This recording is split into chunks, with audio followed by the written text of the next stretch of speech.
Episode 10 is here of the Average Joe Sports Show. Chris Schmidt, plenty of thoughts on Nebraska-Northwestern. We're going to talk Nebraska volleyball. Are the Huskers a team of destiny this year?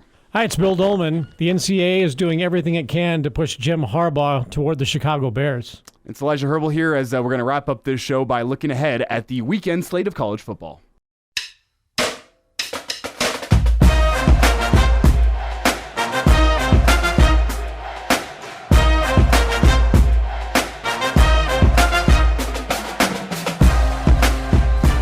Episode 10 is here. It's the Average Joe Sports Show. Chris Schmidt, Bill Doleman, Mitch Sherman, Elijah Herbel. We invite you to give us a subscription on Twitter and YouTube, the AJ Sports Pod for Twitter. YouTube is the AJ Sports Show. Guys, plenty to get into. It's Nebraska-Northwestern week, so smoke them if you got them, Mitch. It is Nebraska-Northwestern week, and we hit on this the last episode just about the craziness of this series. And Nebraska got a visit on Thursday at practice from some coaches who have never coached against Northwestern, or at least not as a conference opponent. George Darlington at practice, as always. They had Charlie McBride. George is awesome. They had Charlie McBride, the ex-defensive coordinator, at practice, and they had Jared Tomich, former Black Shirt, so sharing their wisdom ahead of Nebraska-Northwestern. Tomich was seated with Uncle Charlie, Billy D., and that was fun to hear about earlier this week. You had Toby Wright that was there, and then I think Nate Turner, so some of Chicago's finest. At the game in Champaign? Yes. Yeah. They were all probably looking for a helmet and a mouthpiece. It's so great how beloved Charlie continues to be, and I know, Chris, you have him on one of your other shows on a frequent basis. But Charlie McBride was so beloved by his players, one, and the state of Nebraska, two, and I think that it continues long into his retirement. And to see him at the game in Champaign and with people coming up around him and the photos that he and his wife Debbie took, it was kind of endearing, and it took people back to those thrilling days of yesteryear. Charlie's one of those guys that I think offensive players wish they'd had a chance to play for Charlie McBride. But what a great guy, and what a great leader for that black shirt defense for so long. Well, it's rare to have guys like that in modern college football, guys that are one school guys. I mean, this is mentioned a lot about the Nebraska coaches of the 80s and the 90s, the longevity that they had within the Husker football program. I mean, with Charlie, it's permanent. He's got the black shirt logo tattooed on him as much as he's told us that his wife doesn't like it. It's there, and it's there forever. And I mean, you kind of wonder, like, Tony White gets a black shirt logo tattooed somewhere on him. Like, is he stuck in Nebraska forever? A, and then B, I mean, how endearing is that to fans? I mean, I think that's part of the reason why fans and players alike just all love Charlie McBride. It's because he represents Nebraska so well, just like so many of those coaches from the 80s and the 90s do.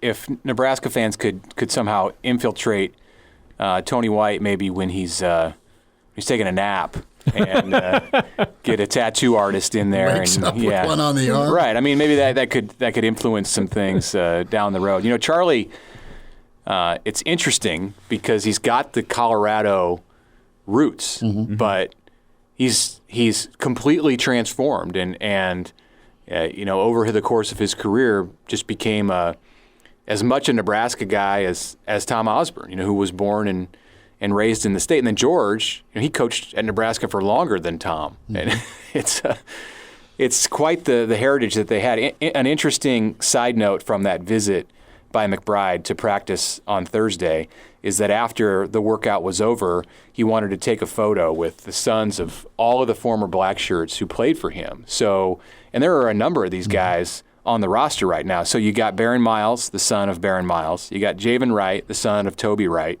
Michael Booker, the son of Michael Booker. Maverick Noonan, the son of Danny Noonan.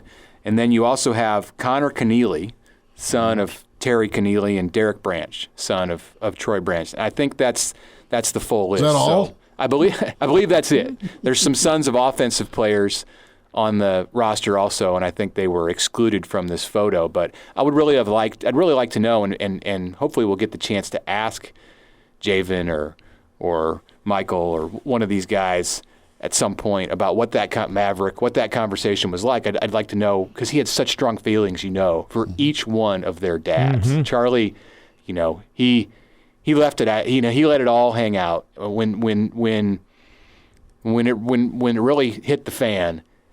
He didn't hold anything back. You knew how he felt about you as one of his players, and I'm sure that message got across to the young guys today. I wonder if the dads were at all worried about Charlie telling any old stories that they have left off the public record when talking to their kids about their Husker football experience. I wonder if they're sitting there a little nervous, like, what's Charlie going to tell my kids about me? Charlie was so good and is so good about the butt kick and hug. I mean, was masterful at knowing when to do both. Give the kids a hug and give them a kick to the backside, figuratively, of course. And literally in some cases. Some cases, too, yeah. The story of the motivator, that was his 2x4 he would bring to practice that had a nail in the end. That's why he couldn't coach today. No, that's probably true, but Charlie is the best, and excited to have him in Lincoln. And Nebraska keeps winning while he's watching. They just got to keep the Charlie tour going. Sure. That's my vote. We'll get to Nebraska-Northwestern. And it's rock star status. Mitch, I know you have a great story on The Athletic about Husker volleyball as you're listening to the Average Joe Sports Show podcast, and can find that on YouTube, the AJ Sports Show, the AJ Sports Pod on Twitter.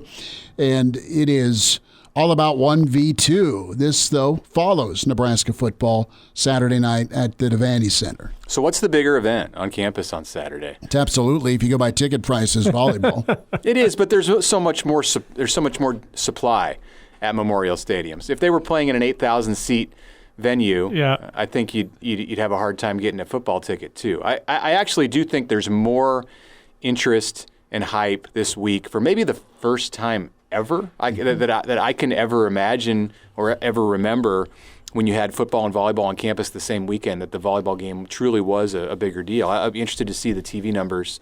They're both playing on BTN, so see the TV numbers next week on comparing the two. Probably football will get a higher number, but those volleyball numbers have been creeping up into the 500,000 range for matches. Nebraska-Stanford earlier this year had that. The Memorial Stadium match had 500,000 people watching on TV. This one will probably do more than that because it's Wisconsin versus Nebraska, 1 versus 2. You actually will get all of the volleyball fans out there nationally who want to see this, plus the extreme Nebraska audience and the casual observers too. But yeah, I wrote this week about this Nebraska team, and I think this journey that these women are on is about more than trying to win the 6th national championship in the history of the program, trying to knock off Wisconsin on Saturday night. They've lost 10 in a row, which is hard to believe, against Wisconsin, who's clearly taken command, the top step in the Big Ten pecking order. This is kind of a team of destiny that at Nebraska I'm talking about that has a higher calling because of how the season started with 90,000 plus. And it was really interesting to hear John Cook on Tuesday talk about how when they go on the road, it's different than when he's ever gone on the road with one of his teams. That this team, they're like rock stars, and they have to have security and police sitting on the bench. And some of that's because of Jordan Larson, although she hasn't been with them the whole year. She's the Olympic team captain who's an assistant coach on this squad. More than that, it's about the fact that people recognize, not just in Lincoln, not just in Nebraska, but around the country and around the Big Ten in particular, that this is a team that did something really incredible on August 30th. And even though, for those of us who were there, we recognized in the moment, at least I thought I did, just how special that night was at Memorial Stadium, as we get a little bit more removed from that night, the impact of it continues to grow, and just what it means for the sport of volleyball, what it means for women's sports in general.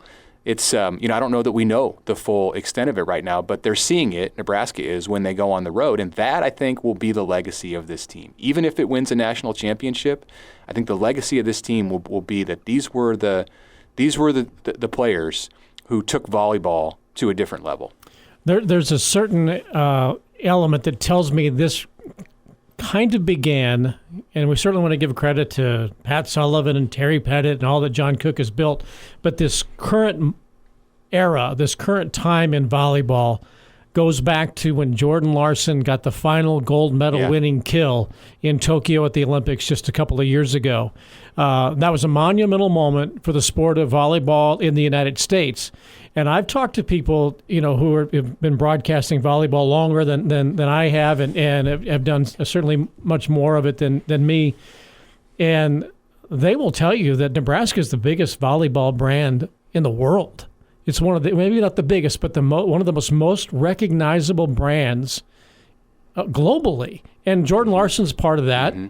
And Jordan Larson has talked about when she has played in other countries internationally, Nebraska fans will actually show up. It's incredible. But when she got that kill in Tokyo to win the gold medal and the publicity that the Nebraska program has gotten through her, that elevated, though, the sport in the United States, because it was finally the United States winning the gold. And Nebraska and Wisconsin and all the programs that have been powerhouses, have maintained that strength. But the interest for television has grown exponentially since that kill. Did you see that in person? I did not see that in person, but it was, I'm thinking, as that story was being written, like, oh my gosh, how amazing would it be if she, and what we thought was her final match, right? If it's Jordan Larson who finally puts the spike, we don't call it that anymore, but the spike through the legacy, or for the legacy. But I think that was a really pivotal moment. And then for Nebraska volleyball to do what it has done, and now here she is again as an assistant coach, and this team that plays with such chemistry. Mm-hmm. They're talented, there's no question, but there is something special about the way they play together, and maybe it's that unifying part of that night. But there's something different about this Nebraska volleyball program than any other maybe I've seen, certainly in the last 10 years or so. There's just something that's going on with the sport, and you've got a professional movement that's happening in Omaha with a couple of teams that are trying to take root. One in particular that's got a partnership that they're working on with the NFL. And has involvement with Joe Burrow and his family and some others in the NFL that they're going to start play in February at the CHI Health Center downtown in Omaha. Their timing couldn't be better in that they're able to capitalize off what happened in August in Lincoln, off what's happening right now and is continuing on Saturday night with the interest around this 1-2 Nebraska-Wisconsin match.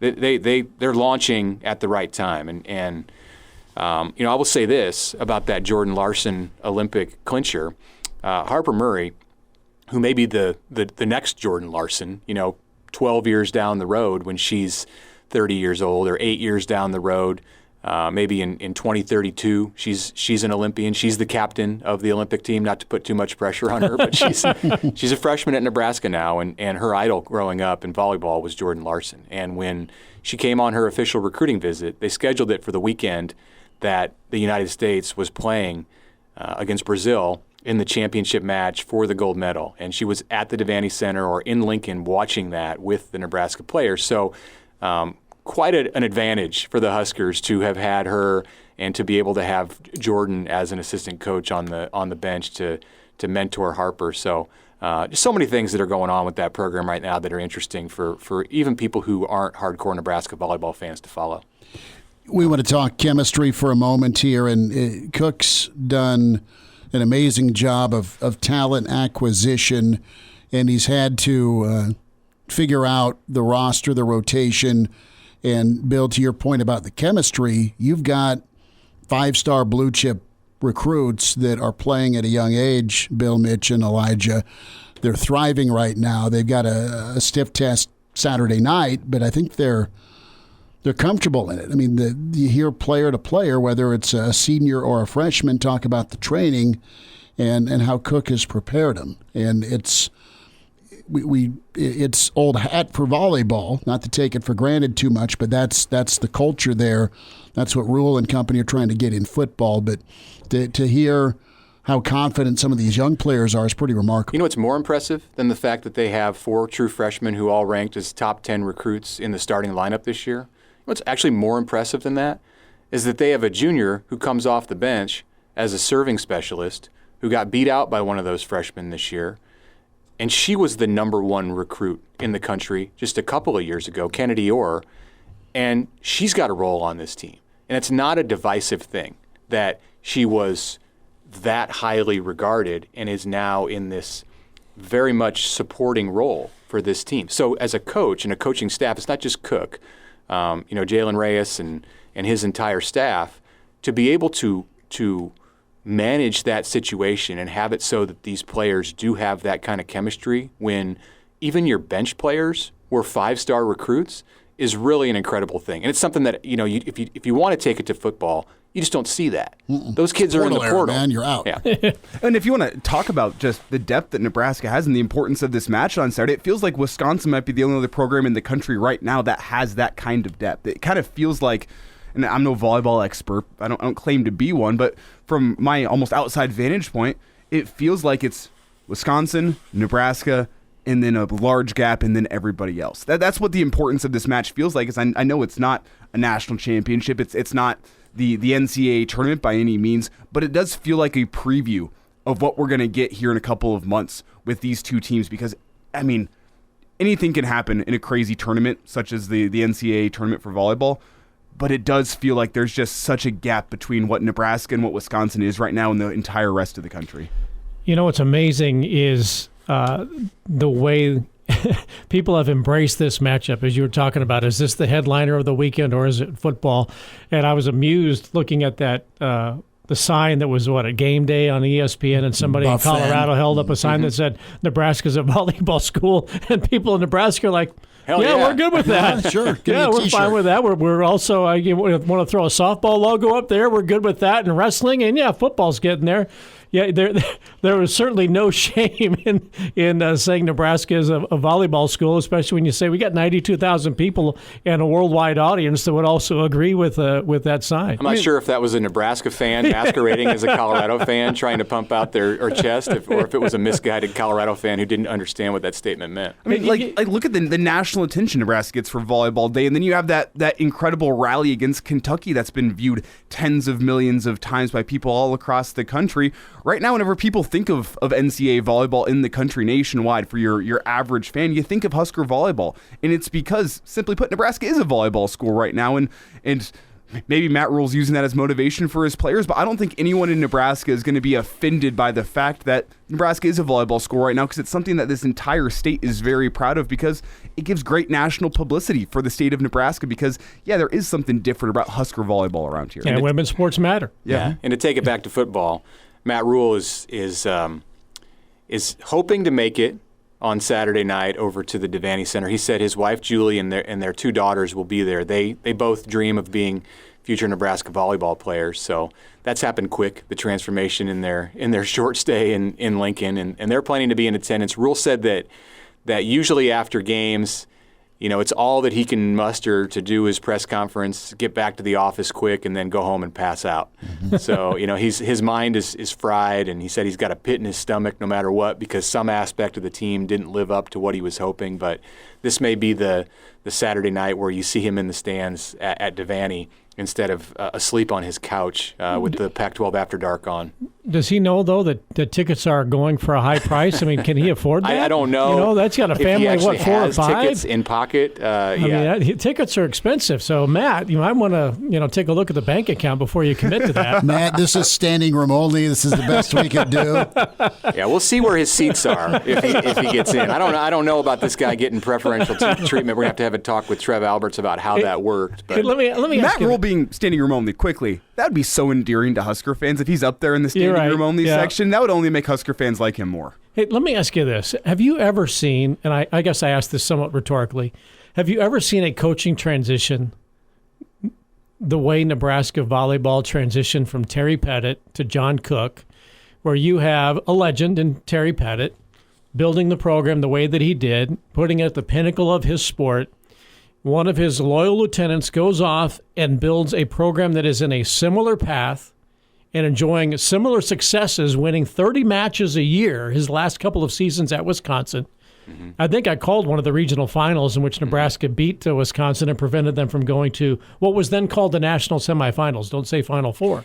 Yeah. And then Terry Pettit picks up the phone and says, "Hey, I know you've built a powerhouse and one of the great programs in the country, but I'd like you to come back and be my assistant coach for a year and then take over."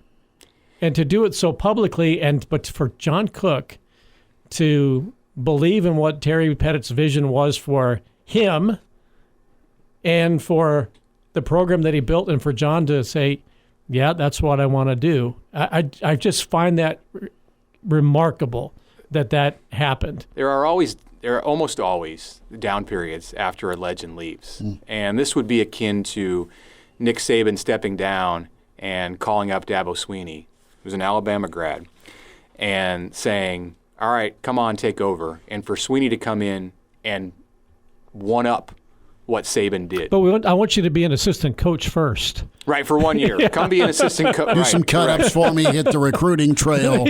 We'll talk in the meeting. I'm leading the meeting, by the way. Cook was a little different kind of assistant coach in 1999, if I remember. But you're right. He left a powerhouse program nationally to come to Nebraska and sit on the benches and not run the thing for 1 year before taking over. It's so unique. And that's the thing about Nebraska volleyball that I think stands out above everything else, is that it's unique. I mean, it's Kentucky basketball, Alabama football, UCLA hoops in their heyday, kind of all rolled into one. Elements of all of those things. Nebraska football, when it was at its peak, Husker volleyball has little pieces of all of that inside its pedigree.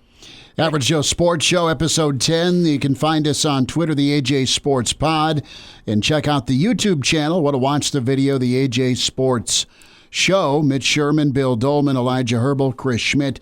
Plenty going on at Devaney in 1v2, Nebraska-Wisconsin. Some payback indeed for Nebraska volleyball. And the Big Ten is as rugged as it gets. And Nebraska a chance to continue to stay unbeaten. Wisconsin has had Nebraska's number. What happened Saturday night? Before that is kickoff. Guys, let's get into Nebraska-Northwestern. This has been a tight series. Both teams kind of surprisingly come in at 3-3. Northwestern, maybe a bit of a bigger surprise to be at 500.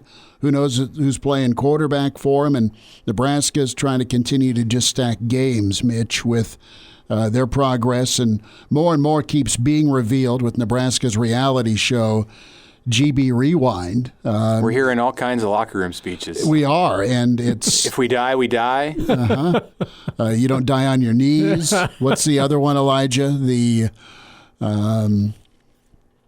part of that speech... Oh, he was prophetic with the 1 yard line. Oh, yeah. Yes. Illinois. Mm-hmm. We're going to fight if we're on the 1 yard line. We're going to fight if we're up 14. We're going to fight if we're down 14. He's been fishing for front runners and trying to weed that out. Yeah, those are insightful. Those are. It's good to get a look behind the scenes. We kind of get a look behind the scenes every time we hear from Matt Rule, and that's just how he is. He's transparent about the things that are going on in his program. And as they got to the end of this week, one of the things that he talked about was the progress that his freshman wide receivers have made. And, that's, I think, a good thing to look at and to gauge some of the work that they've done. It's been a couple weeks since we've seen Nebraska on the field. So, these guys can learn fast, especially when they're put into positions where they're required to contribute because of the injuries that have continued to mount. And the latest one, of course, is Marcus Washington out for the year.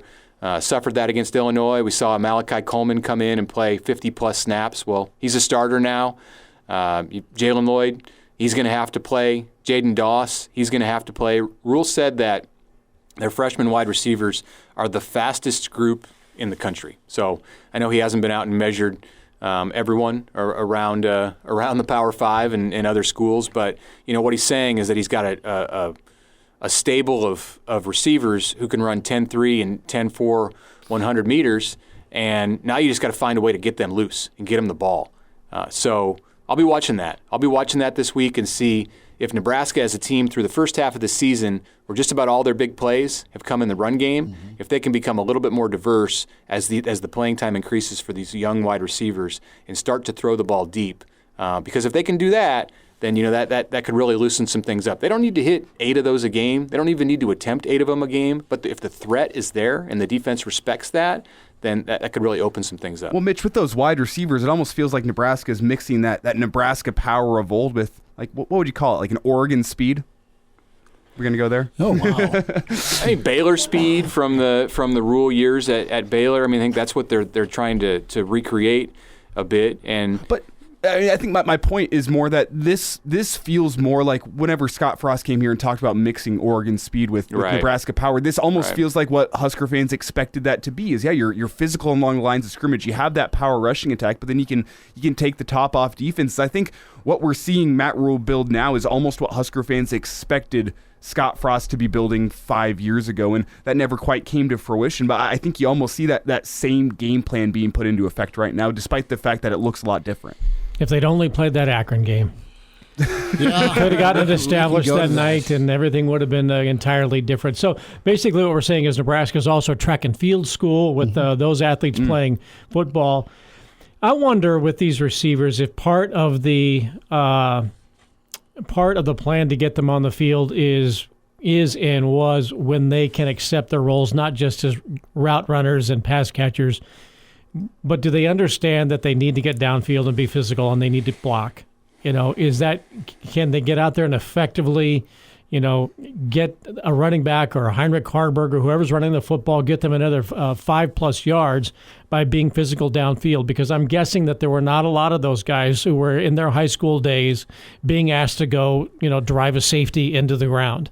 That just wasn't part of the deal. And then as Nebraska has evolved this season because of injuries or whatever the case might be, not having the ability to throw the ball downfield effectively, look, we got to have you go get physical. We got to get you tougher. We have to send a message to defensive backs out there that it is not going to be an easy night for you just running back and forth from the line of scrimmage. You are going to be in a physical fight, and you have got to be able to block on the perimeter downfield to break some big plays.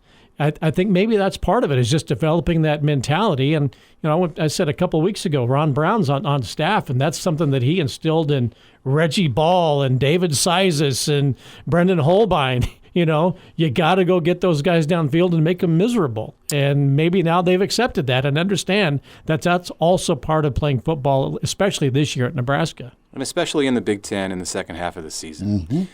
They're going to play in some environments, and probably not Saturday, but you get past that and the weather's going to get iffy. They've got to go to Michigan State. They've got to go to Wisconsin. They've got to play on Black Friday. And there's going to be some days out there that aren't great for throwing the football. And if you're going to play as a wide receiver in those conditions, no matter what the offensive system is that you run, you're not going to be running post routes every play. You're not going to be expecting to catch a 40-yard pass every play. So you have to have a physical mentality. I think and Marcus Satterfield talked about this some during the week when the question was asked about how he reconciles the need to have an offense that appeals to a certain kind of recruit, the recruit that they want in this program. And these are guys who have the kind of athleticism that Malachi Coleman and Jalen Lloyd and Jaden Doss have. They want to continue to bring these guys in while they're putting the product on the field that we see on Saturdays this year and will continue to see. It's not the easiest thing in the world to go tell a recruit in a phone call on a Tuesday night that you're going to be throwing him 80-yard passes and he's going to be scoring 12 touchdowns a year. Oh, and by the way, we lead the nation or lead the Big Ten close to it in rushing attempts per game. So, what he said is that if there's a guy that they're bringing in because he's got 10-3 speed, they're not going to sell that guy, and they're not going to preach to him the importance. And even when they get into the program, the whole blocking aspect of it, it's a part of what they're doing, but it's not the focus. So I think what you need as far as buy-in from guys like Malachi and Jalen and Jaden is just that they're willing to do that when the time comes. But it's not their primary assignment. Right. But the willingness and the understanding that that's part of the package. Right. And especially now when this is a team that has to rely on the run a little bit more. Next year, maybe a different story. Yeah. Well, but right now, you got to do what's best for this team right now. Find a way to win now, and that way to win is get to Detroit. 3 yards in a cloud of dust. Wait, I thought it was Vegas. Or Phoenix. Phoenix. Indianapolis. We Let's go to New York.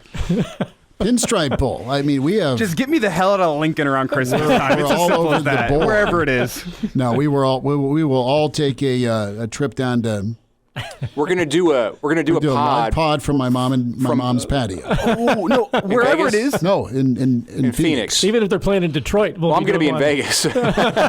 Wherever it is, us four can just rent one of those RVs. Have you seen those? I'm not sure what the brand is, and they don't pay us, so I won't mention it. But like you can rent the RVs, and we can just go drive across the country. We could do pods from the road. Yeah. Get one of your Stacey's people who's on the driving? This is an interesting proposal you have here. Could be fun. Could be a lot of fun. Dolman just dropped the Eustace tag. So Wait, Eustachi's coming with us? He's driving? Phone. He's got the RV, or he used to anyway. I'll get the natty. So that was not nice. Okay, so we have gone off the rails. It only took 29 minutes, so we're good. Real quick, though, on Saturday for Nebraska football. Guys, line is 11.5. Nebraska's favored. Will it be that easy? Will it be that easy for Nebraska v. Northwestern, for Nebraska to have less of a sweat fest for the fan base or even the coaching staff? So what you're saying is, Can they win this thing? Can they control it from kick? I thought maybe you were saying it's going to be a kick to final. 13-10 ball game, final 2 minutes. Nebraska scores 11.5. Do they go for 2? No. Because they can't go for 3. I know. I'm wondering. If Nebraska can take care of the football, I think the quarterback could be an endangered dude if you're Northwestern. And I think Nebraska's defense can tee off just offensively. Can they keep working the kinks out? Pass rush is a key. Get to the quarterback, whoever it is back there taking snaps for the Cats. Mm-hmm. Get to him, sack him, intimidate them. But the thing is, I don't think they're going to be easily intimidated. That's not the kind of program that Northwestern is. Last time Northwestern came to Lincoln, it was 56-7. You remember that game? One of the true laughers, one of the rare laughers of the Scott Frost era in favor of Nebraska. Other games in Lincoln: 13-10, 31-24, 30-28, 27-24, 28-25. So I expect a game more along the lines of those that have not been the exception, rather the rule. Rule is going to coach a game that has been the rule in this series.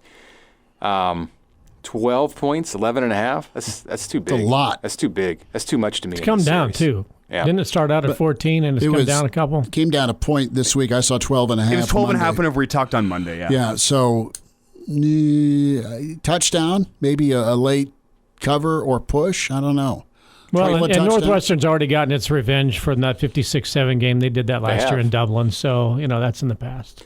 24-14, I'm going to say, with Nebraska winning the game, and that would not cover, but it's not going to be comfortable. At least that's how I see it. The thing is whenever I look at just about every single offense Nebraska has left on their schedule, Maryland maybe being the exception. You don't know how the weather is going to play, and you don't know about the situation with Mordecai in Wisconsin, what his timetable is for return. But I don't see an offense that truly poses a serious threat to Nebraska's defense like Michigan did or like Colorado did. And obviously Maryland, the weather in November is kind of up in the air, and we also saw their performance last week against Illinois, which wasn't great. But other than that, you look at Northwestern, you look at Purdue, you look at Michigan State, you look at Wisconsin, you look at Iowa. None of those offenses, I think, truly pose a threat that Nebraska's offense is going to have to get into a shootout to go win that football game. And again, I'm setting Maryland to the side just a little bit because I think there's a lot of question marks with what they showed last week against Illinois and what the weather is going to be. But other than that, I don't see a team up there that's going to put up a whole bunch of points on Nebraska's defense. It really increases the margin of error for Nebraska's offense to be able to go put,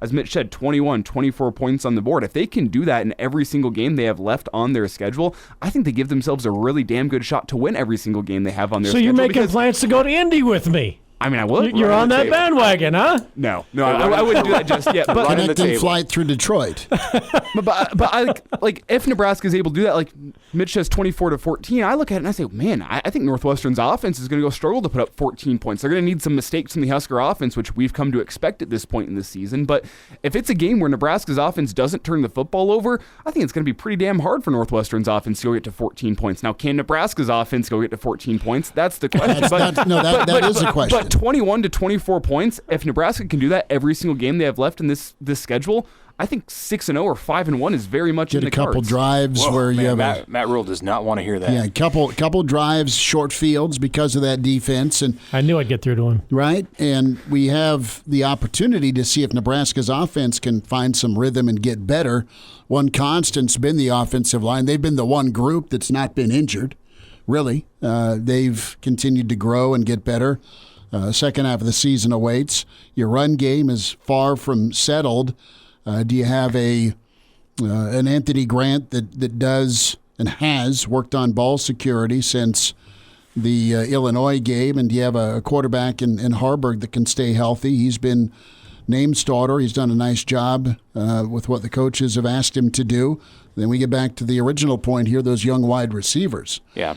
To me, maybe one of the more interesting angles in this game is they come out Saturday, who's the tougher team? Because if there's one thing about this Northwestern program that we've seen this year, when they had every reason to go be 0-6 or 1-5 coming into Lincoln right now, is that they've shown some toughness and a lot of fight every week, playing for this coaching staff that in no way thought it would be in this position a month or 2 weeks, 3 weeks before camp opened in early August. So. And Rule made note of that late in the week in talking about Northwestern and how much he admires the fight that they've shown to be 3-3, and said something along the lines of this game being a barometer into your soul. So one of those Matt Rule quotes that you can hang on the wall and then look back at the end of the year like that'll be part of the the inspirational. Words from the head coach. Maybe he'll drop that one in the next episode of YouTube clips that we get to see a week or so after the game. A barometer into your soul of how tough you are. We're going to see offices as people go back to the physical office more and more around the country. We're going to see all those motivational posters, right? You see the teamwork and the canoe and the old oar. I know my dad had, I don't know if someone talked him into it or what, but he had it's like, dude, when did you get philosophical or anything? But you're going to see all these clips of Rule talking to his team and quotes below from the GB Rewind. And Nebraska has to be careful that that's not what it becomes known for as a program. It needs to be on the field as well as in the locker room. But do you not think that, and this is me reading in between the white lines here, but one thing we know about Matt Rule is that is a guy that is a true CEO. He's got his fingerprints. Like, everything in that program goes through Matt Rule. Like, you saw the Evan Cooper tweet yesterday. Something tells me Matt Rule probably signed off on Evan Cooper sending that tweet out before he actually did. And you look at the GB Rewind series, I think Matt Rule's probably signing off on all those episodes before they finally get posted. Executive producer. Sure. That's the right way to put it. Like, he's not producing it, but I guarantee he watches it in its entirety before it goes out. And did you guys notice that they didn't post the rewinds for Northern Illinois and Louisiana Tech until after the Illinois game? Something tells me that Matt Rule didn't want to go through the series because they're not posting up the losses. They're posting up the wins in that GB Rewind series. And I don't think Matt Rule was going to be comfortable posting those. And again, I could be completely off base here, but just me reading in between the lines, I don't think he was going to be comfortable posting up those series in a 3-9 or a 2-10 type season. I think he feels better about the pulse and the soul of this team now following the Illinois game than he did before the Michigan game, after the Michigan game, what have you.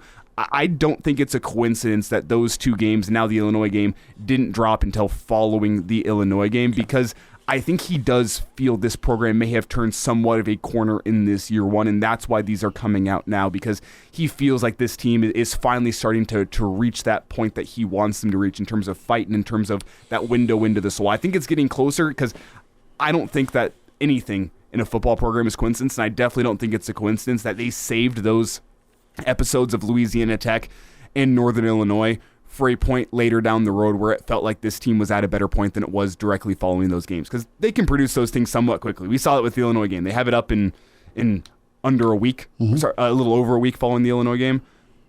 I don't think it's a coincidence that they saved those episodes. I wonder if Matt Rule is feeling like this team is in a better spot right now following the Illinois game than they were previously. Yeah, he thinks they've turned a corner, but it can just as easily turn right back around if you have a lay an egg against Northwestern. Can't be a roundabout, right? Can't be a roundabout Saturday. I think, though, what I'm saying is Matt Rule worries less about Nebraska going out and laying an egg. And maybe it's still possible, but like if you end up going 3-9 and those are the 3 episodes you post, it can turn into some memeable material online that this terrible team is posting up, we're willing to go out and die on a football field. Something tells me there's something Matt Rule's feeling behind the he's scenes. ready to take risks with this group, and you saw it in the way that he called the game at Illinois. I think he felt that coming out of that week after the Michigan game when they had that practice on Sunday that has now gone down in history as one of those moments that again is going to become memeable if you end up 3-9. But he's willing to take risks, and Elijah, one of the risks that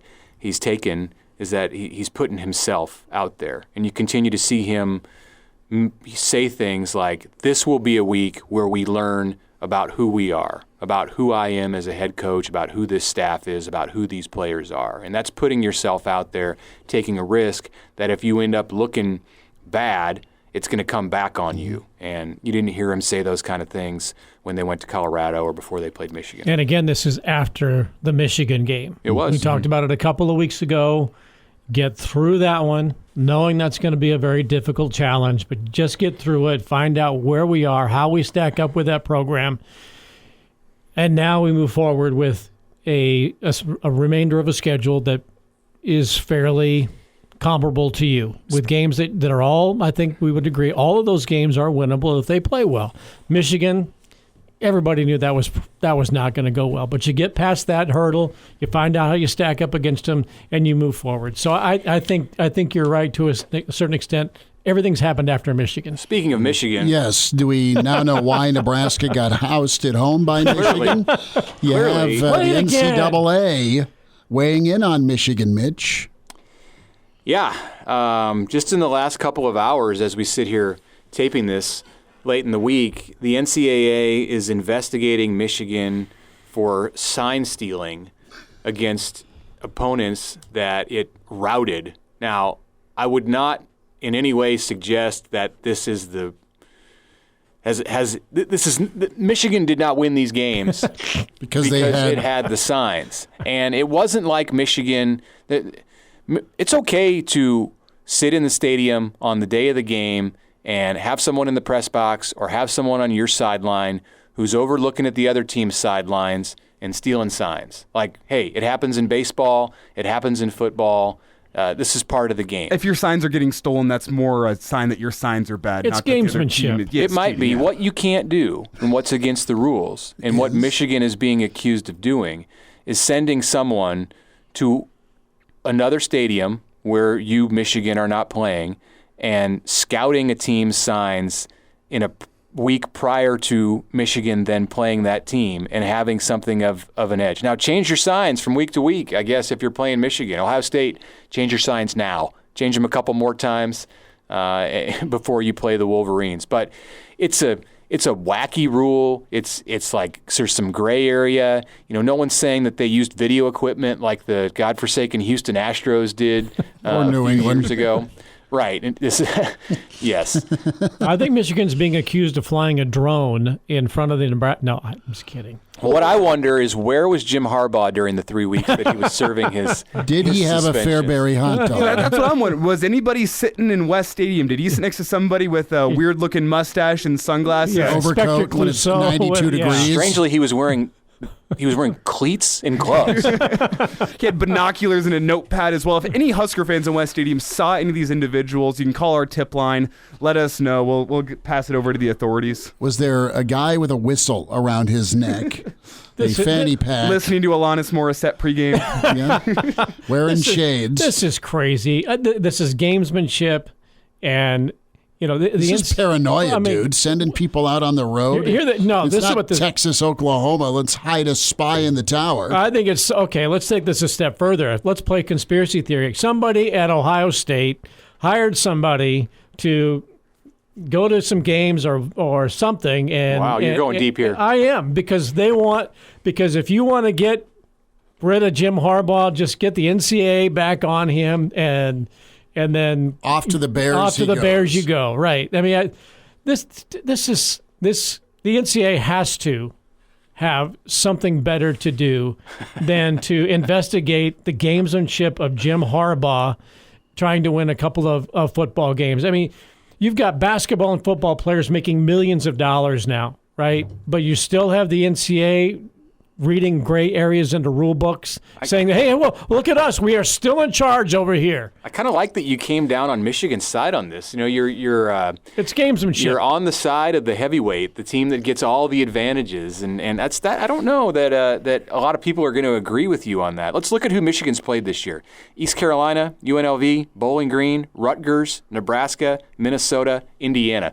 Who did they need to steal the signs from? Did you guys see, this is going around on Twitter right now, Greg Schiano's halftime interview versus Michigan? I saw that it was going around on Twitter, but as we're taping here, I can't listen to the words. You want to listen? I'll have it pulled up here if you want to. Let's hear it. Yeah. Coach, 4 penalties for your team in the first half, some that cost you. How do you clean that up in the second half? Well, there's some stuff going on out there, so we just got to slow it down a little bit. There's some things going on that aren't right as well, so we'll talk about how to handle it.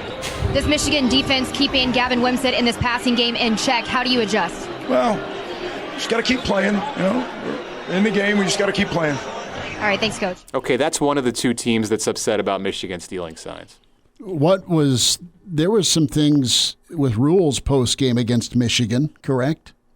Not that led me to believe. Not to the tone of Schiano, but some sort, because he was upset about sloppiness. We're not sloppy.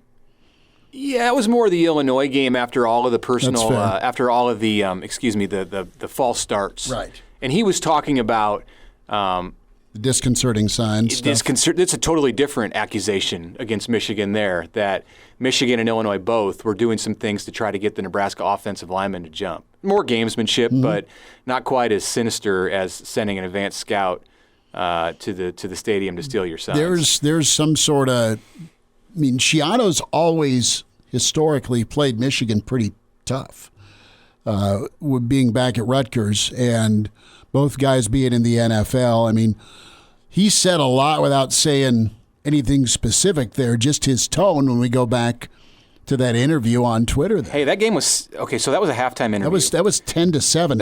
It was 14-7. That was a halftime interview, and it was 7-7 with 2 minutes left in the first half. So Rutgers did some things to stay in that game, and still he was kind of squirrely there in that interview going into the locker room. He probably saw right before halftime that Michigan was starting to pick up on the new signs that they installed that week, and he's like, something's off here. They're starting to pick up on it, and that's why Michigan clearly pulled away in the second half. Schiano was bugging the Michigan headsets, and he heard the Michigan coaches talking about how the Rutgers was changing their signs because they expected that Michigan. They knew Rutgers. Whatever. If they have patched into the Rutgers or Barry Odom's headset at UNLV, that might be crossing the line. But they have been stealing signs in sports for as long as sports have been played. And if Michigan is just a little bit better at it right now than everybody else, then so be it. They're not using, if they're tapping into their phones, if it's using Watergate, if they're using drones on the sideline or something electronic, that's a bit too far. But if you are holding up those placards on the sidelines, it makes it look like a game show where you got every walk-on from Shickley holding up a sign that means one thing or another. The football's gotten way too far complicated with all that stuff. Or you've got you've got student managers now that hold up these big sheets so you don't see a coach speaking into his headset, lip reading. Coaches think about these things. This is ridiculous. They do. Coaches think about these things. There was some discussion at Nebraska this year ahead of Rule's first season about switching sidelines. Nebraska's always been, except for the COVID year, always been on the east sideline at Memorial Stadium. And there was some discussion about moving to the west sideline, which doesn't have as much space.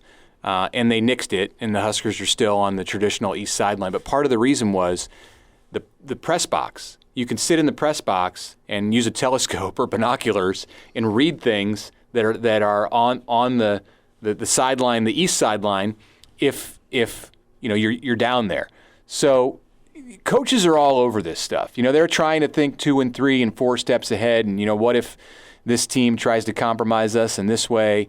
It does. There's an element of paranoia, And, Matt Rule doesn't come across and strike me as a paranoid guy. In fact, I think he's one of the least paranoid college football coaches that I've spent time around. But as a group, that's just kind of what they are. How about execute? How about when the play is called, you execute the play that they called, and if the defense stops you, they stop you. And if they know what the play is called, and that's what it comes down to. I remember when Nebraska, back in the 80s, everybody would huddle up. Remember, teams would huddle up like 10 yards off the ball, break the huddle, then walk up to the line. And then Tom kind of nixed that. They started huddling up basically right on the ball. And somebody said, well, what if the defense hears you? And Tom said, well, it's their job to stop the play. It really doesn't matter if they know. No. Now, is that simple? No, I don't think Tom was that simple in his thinking. But if you got your play and you're going to execute the play successfully, you're going to make yards, you're going to score, do whatever. But this is just, the paranoia is incredible. And the importance that the NCAA seems to think that they have to put on this, with all the other things going on in college sports, this is what they're investigating. Well, we all remember the Michigan players wearing the free Harbaugh shirts during his 3-game suspension. I wonder if they come out wearing free unnamed individual shirts before their game this Saturday. That'd be a good one. Or just have the old binoculars in disguise. I think Ohio State did it. As we move into talking about what's going on in college football this weekend, I will say now Michigan State, it's a 24-point spread. Clearly taking the Spartans in that one. I mean, Michigan's pushed you over the edge. Right, Michigan's not going to have the edge now, and Michigan State's 2-4. So but set that aside. And, you got to start to wonder if maybe the wrong team's favored in this game. Well, maybe Mel Tucker when Mel Tucker got fired, he took his signal playbook with him. And so Michigan doesn't know what the signals are any longer. Well, I'm just thinking now, I got to go down to the sports book and get my money back for Indiana plus 33. There was clearly foul play involved here. That's why I lost. That's going to reset the paycheck you lost. It's all a laughing matter, until Michigan ends up having to forfeit every one of their wins so far this year. The old vacate Michigan, right? Guys, we are winding down a show. Can find the Average Joe Sports Show on YouTube, the AJ Sports Show. It's what you log into, or the AJ Sports Pod on Twitter, Spotify, or iTunes to download. Mitch, you touched on Michigan State. That's minus 24.5. I kind of like Michigan to take out the fury and anger. Win by 60? Win by 60 they could, just to make sure a point's proven. Big game of the weekend in college football and the Big Ten's Penn State and Ohio State. This could be the year, even though James Franklin's not traditionally done well. I think 1 or 2 wins against top 10s. One of those was Ohio State that kick-started his time in Happy Valley. Do you like the Lions, or do you like Ohio State at home? Penn State. Penn State's going to go into Columbus and win. That's my call. I don't have a big analysis of it. Well, I don't think Kyle McCord is the kind of quarterback that Ohio State has had in recent years, and that makes it tougher to get the ball to guys like Marvin Harrison Jr., who is the best wide receiver in college football, but doesn't have the numbers to prove it because Justin Fields is playing for the Chicago Bears. So the Bears might lose to Ohio State, but Penn State will not. Okay, I think this is Penn State's year. I agree with you there. Let's see what happens in the horseshoe as game day will descend there. One thing I will say, the total set at 45.5. I think people low? I think it's high. Okay. I think people are undervaluing what the Ohio State defense is this year, because they haven't been a defensive football team going on 6 or 7 years now, going back to probably the Boses. Yeah, going back to probably the Boses. They're a defensive football team this year. I think people undervalue it because of what we've seen from Ohio State the past couple of years. I think we get a defensive battle in the horseshoe this week. I'm not sure I'm willing to predict Penn State money line. That is the way I'm leaning. I wouldn't go put my money where my mouth is.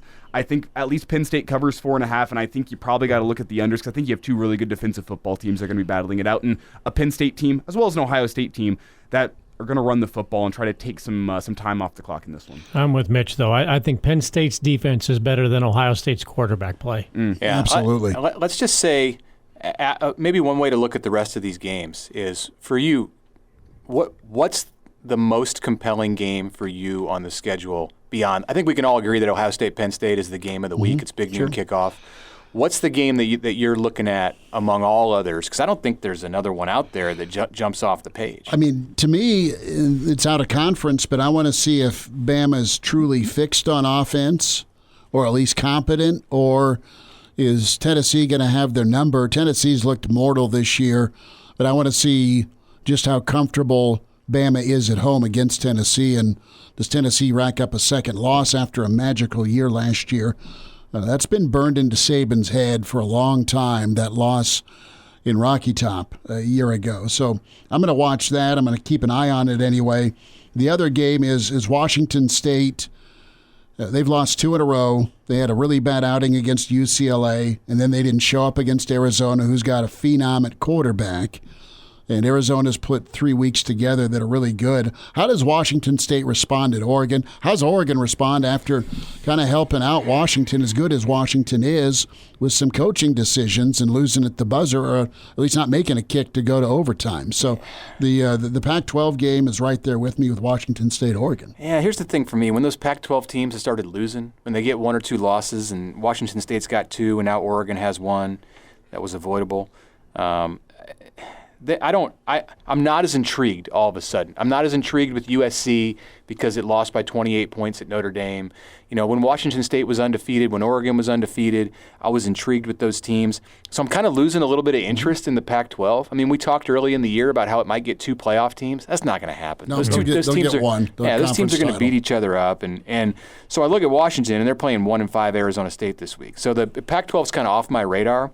I'm tempted, just to kind of mess with you guys, to say that my pick is Minnesota at Iowa, because I want to see if it's going to be 6-4. But really, a game that I'll watch, I say I'll watch it, and I'll probably watch till halftime. Well, it's the same time almost as the Nebraska game, but I'll keep an eye on Texas-Houston, just because there is intrigue there. These are old Southwestern Conference rivals, and you talk about a school that feels like it's been wronged by another school.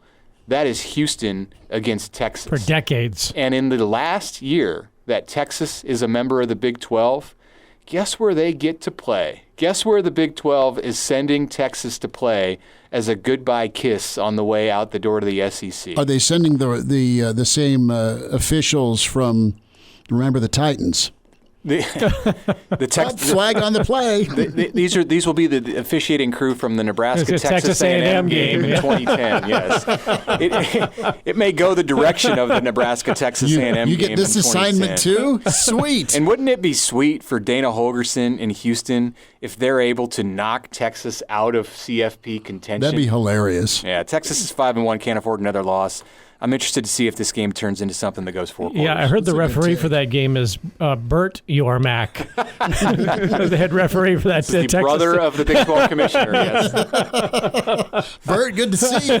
Yep, I'm leading this crew. I think, though, the viewing schedule is pretty simple for a Saturday for those that are, I assume, if you listen to this podcast, probably watching the Huskers. You have Penn State, Ohio State at 11. You have Northwestern, Nebraska at 2:30. You have Nebraska-Wisconsin in volleyball that evening, and then Pac-12 after dark, UCLA, Stanford. Why not? I guess you also have Arizona State, Washington. Maybe I'll check in on that one to view future Denver Broncos starting quarterback Michael Penix after Caleb Williams' performance last week. Nice. Out on Caleb Williams. Michael Penix is my new best friend. Good call. And then, but UCLA, Stanford. Maybe Stanford gets some juice going following a win against Colorado. It could be an interesting Pac-12 after dark game. I'm not betting on it, the fact that it's going to be close, but I'll at least keep an eye on it. There's going to be at least 10,000 people there at that stadium. Hey, one thing about Washington State for the rest of their season, which includes a game against Colorado, who has a bye this week, although I'm sure one of the pregame shows is in Boulder for their bye week. It was speculated earlier, and now apparently has been leaked that Jake Dickert has inquired about the Michigan State job. And when your coach's name starts to get out there, it's one thing to be a rumor, it's another thing to see it in print. Mm-hmm. And now that it's kind of out there that he has an interest in jumping ship, does that do for the psyche of the Cougars going forward? They've lost 2 in a row now, and last week they're in the danger zone because last week was 44-6 at home against Arizona. Is that a misprint? They actually lost 44-6 at home against Arizona last week. So the fun story about Washington State at the beginning of the year, and the dust up with Lee Corso, and that's taken a dark turn. They may crash and burn in the second half. Maybe Lee Corso is right. Sunshine Scooter. Fellas, we'll get ready and do this another time next week. The Average Joe Sports Show. Follow us on Twitter, the AJ Sports Pod, the YouTube channel, the AJ Sports Show. Mitch Sherman of The Athletic, Bill Doleman, Elijah Herbel, Chris Schmidt. Talk to you next time as we say goodbye with the Average Joe Sports Show.